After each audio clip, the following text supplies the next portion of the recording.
Bonjour tout le monde, je m'appelle Simon Quiles, je suis étudiant à la maîtrise avec mémoire en droit du travail et dans le cadre de mon mémoire, je m'intéresse au rôle et aux pratiques des syndicats québécois dans la négociation des régimes de retraite privés. Mais je m'intéresse aussi à la question de l'investissement socialement responsable, donc comment les syndicats peuvent transposer cette pratique-là au sein des régimes de retraite privés. La présentation d'aujourd'hui va mettre l'accent là-dessus. Pour le plan de la présentation, je vais commencer avec une mise en contexte dans laquelle je vais faire un survol du système de retraite québécois qui est composé de trois piliers. Je vais vous expliquer c'est quoi les enjeux aujourd'hui en lien avec les régimes de retraite privés. Ensuite, je vais aborder le rôle des syndicats dans la sphère financière en général pour ensuite préciser le, ce que fait les syndicats dans les régimes de retraite privés. Ensuite, ça va être au point 4 la réticence des comités de retraite à l'utilisation de l'investissement socialement responsable. Et je conclurai avec certaines pistes de solutions qui s'offrent aux syndicats pour transposer la pratique en question dans les régimes de retraite. Pour la mise en contexte, comme je l'avais dit, le système de retraite québécois repose sur trois piliers. Le premier étant celui des régimes étatiques universels. Donc, au Québec, on en a deux. On a le régime de rente du Québec et le programme de sécurité de vieillesse. Donc, ça, c'est le fédéral.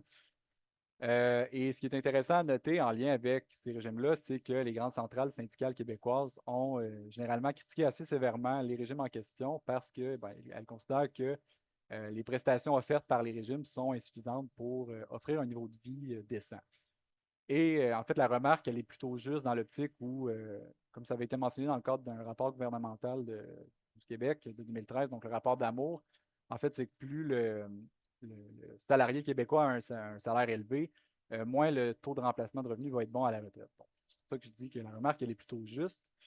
Et ce qui est intéressant, c'est que dans le contexte actuel, le deuxième pilier, celui de l'épargne personnelle, lui aussi est mis à mal pour assurer un niveau de vie décent parce qu'avec le contexte inflationniste, c'est difficile pour les salariés québécois d'épargner en vue de leur retraite. Cet état de fait-là justifie l'intérêt pour les syndicats québécois de négocier la mise sur pied d'un régime de retraite privé, ou si du moins il y en a déjà un dans l'entreprise, c'est de prévoir, disons, certaines modalités pour assurer sa pérennité. Parce que c'est vraiment ça l'enjeu aujourd'hui en lien avec les régimes de retraite privés, c'est leur préservation sur le long terme. Autrefois, avant l'enjeu, ça a été pendant longtemps la gestion des surplus.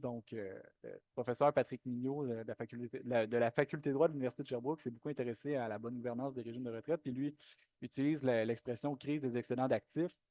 Mais aujourd'hui, la situation a beaucoup changé. Donc, c'est plus difficile pour les comités de retraite québécois de générer des surplus pour des raisons d'ordre économique et démographique.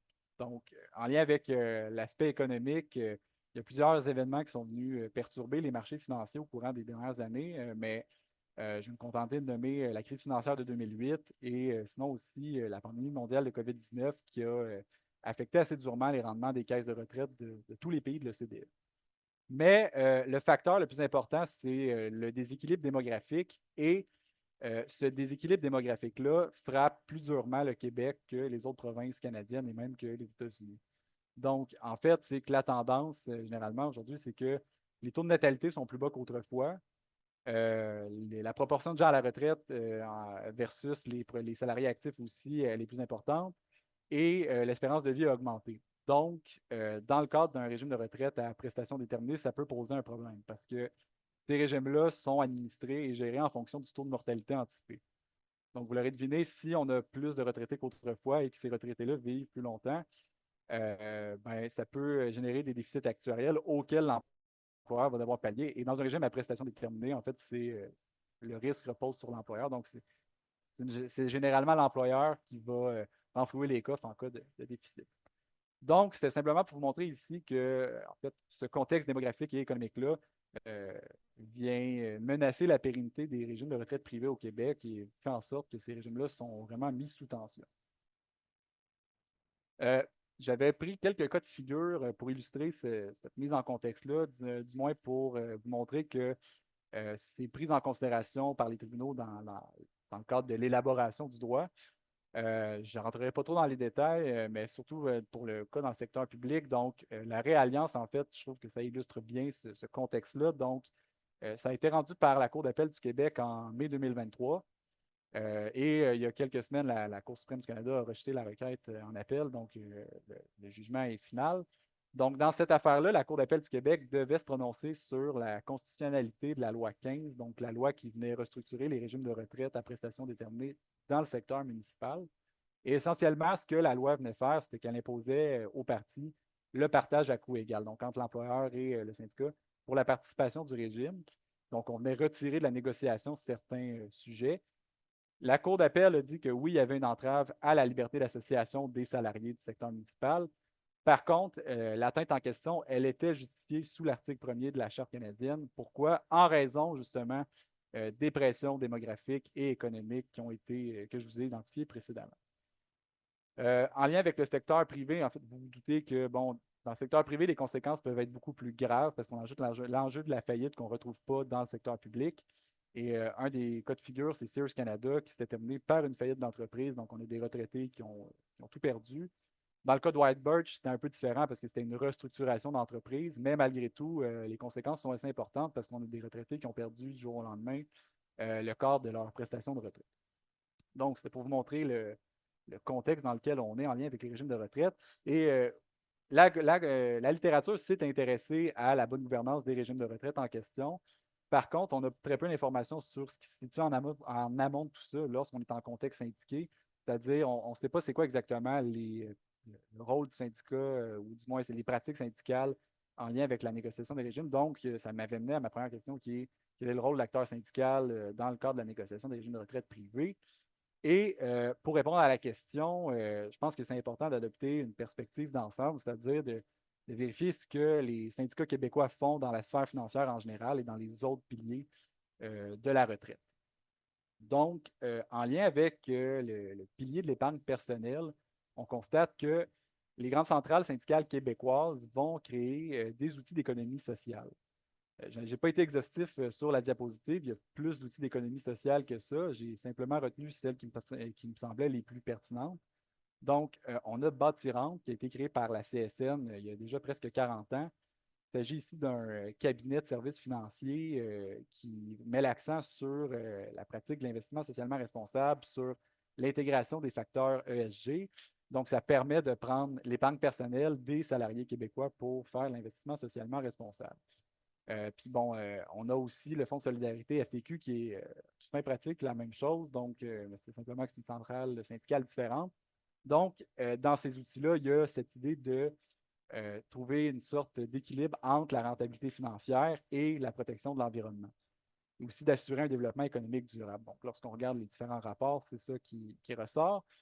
Et dans le pilier des régimes de retraite publics, le discours syndical est un peu le même. C'est-à-dire que euh, lorsqu'on regarde les comportements des syndicats dans ce pilier-là, on constate que, bon, ben, ils veulent de l'investissement socialement responsable, ils veulent une transition énergétique. Donc, lorsqu'on regarde, par exemple, dans les consultations prébudgétaires de la présente année, euh, les syndicats, les 4 grandes centrales syndicales demandaient au ministre des Finances qu'il se dote d'une politique de placement qui est vraiment plus soucieuse de la transition énergétique et aussi, bon, qu'il fasse plus en fait, non, pour l'investissement socialement responsable, c'est plutôt qu'il était demandé à la Caisse des dépôts et de placement qu'elle en fasse davantage.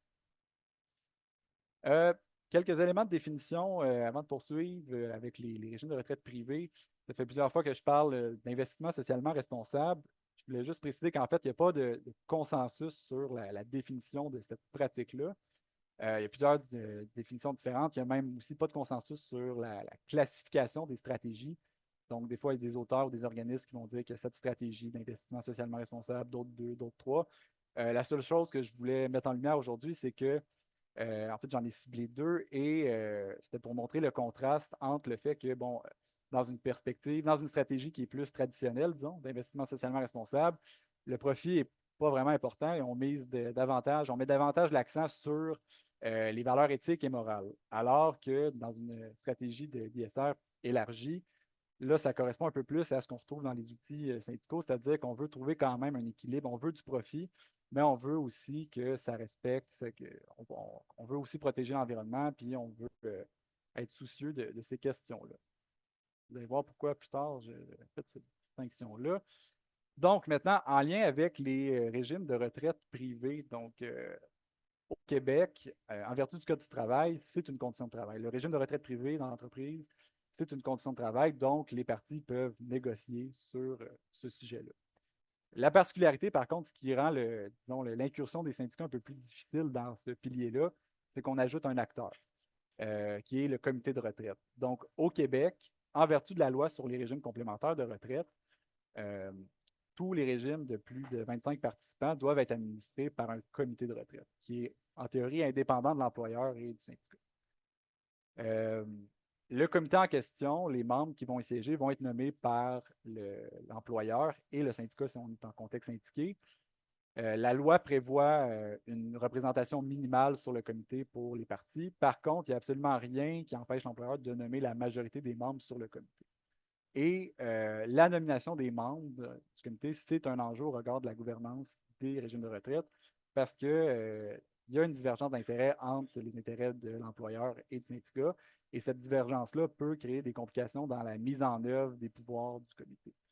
Le comité a beaucoup de pouvoirs, mais celui sur lequel je me suis concentré pour la présentation, en fait, c'est celui de. En fait, le comité a le pouvoir doit élaborer la politique de placement du régime.